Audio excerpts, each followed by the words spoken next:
What if one of the most overlooked characters in The Big Bang Theory suddenly became the center of the entire universe literally? What if the quiet, awkward comic book store owner, the guy who always felt like an outsider, ended up holding the fate of reality in his hands? That's exactly the bizarre but brilliant direction the Big Bang Theory franchise is heading in with its newest spin-off, Stuart Fails to Save the Universe. Now, if you followed this franchise from the beginning, you know it's not just a comedy anymore, it's a cultural powerhouse. The Big Bang Theory ran for 12 seasons and became one of the most watched sitcoms of all time. But when it ended, fans weren't ready to let go of these quirky, lovable characters. That's when young Sheldon came along, digging into the childhood of the boy genius and building a massive fanbase of its own. And just when people thought that was the last surprise, the creators doubled down with Georgie and Mandy's first marriage, which quickly became another hit. So at this point, every time a new spin-off is announced, people know it's going to be big. But Stuart Fails to Save the Universe isn't just another family comedy or coming-of-age story. No, this one is different. This one is bold, chaotic, and completely unpredictable. Even HBO Max's content chief Casey Bloys teased fans, telling them to expect something really funny but also unlike anything the franchise has ever attempted before. And from the looks of it, he's not exaggerating. The story follows Stuart Bloom, played once again by Kevin Sussman. Fans will remember him as the comic book shop owner who was always caught between being part of the group and being completely forgotten. He was broke, lonely, and often the punchline of jokes, but somehow that made him one of the most relatable characters in the entire series. And now, in the spin-off, Stuart finally steps into the spotlight, but not in the way anyone expected. The plot kicks off when Stuart accidentally breaks a device created by none other than Sheldon and Leonard. And of course, because this is Sheldon and Leonard, the device isn't just a toy or a gadget, it's something powerful enough to tear holes in reality itself. One small mistake, and suddenly, Stuart is responsible for triggering a multiverse Armageddon. Think about that for a second. A guy who could barely keep his store open is now tasked with restoring reality. That's the kind of irony that makes this concept so genius. He's not the guy anyone would pick to be a hero. He's not a scientist, not a leader, not even particularly brave. But because of one mistake, he has no choice but to try and fix the mess. And the journey that follows is going to throw him into situations that fans of The Big Bang Theory could never have imagined. Along the way, Stuart will team up with some unlikely allies. His girlfriend Denise, played by Lorre and Lapkus, joins him on this bizarre quest. Geologist Bert, usually known for his awkward quirks and dry humor, becomes a crucial part of the mission, with Posehn returning to the role. And of course, Barry Kripke is back too, bringing his signature snark and chaos, thanks to John Ross Bowie reprising the character. But the real twist comes with the introduction of alternate universe versions of characters fans already know and love. Imagine running into a version of Sheldon who isn't obsessed with physics but maybe something completely different, or a version of Leonard who made completely different life choices. The possibilities are endless, and that's exactly what makes the show so exciting. Every episode could throw in a new surprise version of a familiar face, creating both comedy and chaos at the same time. Behind the scenes, the project is being helmed by the franchise's original creators, Chuck Lorre and Bill Prady, along with screenwriter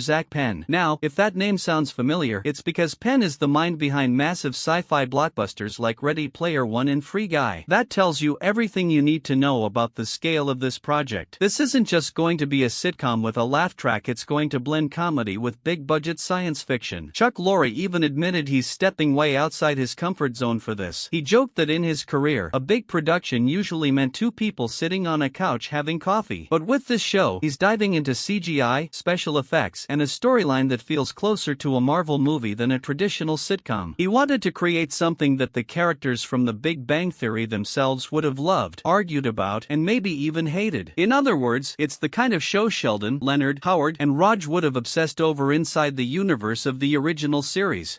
Penn described the project as insane but in the best way possible. He said they set out to make a series that lives in a universe created by Chuck and Bill, but with a twist that takes it into new territory. Bill Prady added that writing the series has been damn fun, and he's convinced the joy will come through on screen. It's rare to see creators this excited about their own project, which makes fans even more curious about what's coming. Now, let's talk about the supporting cast. Alongside Sussman, Lapkus, Posehn, and Bowie, we're also getting new additions like Josh Brener, who played Dale in the original series, returning now as Trevor. Ryan Cartwright, who once appeared as Cole, is back as Kyle. And Tommy Walker, known for the Kaminsky method, joins as a new character named Gary. This mix of returning and fresh faces adds even more depth to the chaos. But the real question is, can Stuart actually save the universe? The title of the show gives us a a pretty big hint that things won't exactly go as planned. Fails is literally part of the name, which means fans should expect disaster after disaster. And honestly, that's what makes it so entertaining. Watching Stuart stumble through a mission this huge, surrounded by geniuses and alternate versions of his friends, is the perfect recipe for both comedy and drama. The show's synopsis even makes it clear: as Stuart tries to fix reality, nothing goes smoothly. He's aided by Denise, Bert, and Kripke, but every step of the way brings new obstacles and stranger versions of the characters we once knew. The multiverse concept gives the writers endless creative freedom, and knowing this team, they're going to use it to deliver moments that are both hilarious and jaw-dropping. As for when fans will actually get to see it, HBO confirmed that the series is set to premiere in 2026. That may feel like a long wait, but the buzz is already massive. Fans are already speculating about which characters might return in alternate forms, what kind of disasters Stuart will cause, and how far the show will push the sci-fi elements. At its core, Stuart Fails to Save the Universe feels like the perfect evolution of the franchise. It takes the comedy people love, throws in blockbuster-level science fiction, and hands the spotlight to one of the most underrated characters in sitcom history. It's risky, it's ambitious, and it might just be the boldest thing the Big Bang Theory universe has ever attempted. So, whether you loved Stuart for his awkward humor, his quiet resilience, or just the way he somehow survived being the butt of everyone's jokes, now he finally gets his chance to shine, even if it's by failing spectacularly. And that's exactly why fans can't wait. Because this isn't just another sitcom spin-off. It's a multiverse adventure wrapped in comedy, filled with returning faces, new surprises, and a central character who proves that sometimes the most unlikely person ends up at the center of the biggest story of all. Get ready, because when Stuart tries to save the universe, the only guarantee is that nothing will ever go according to plan.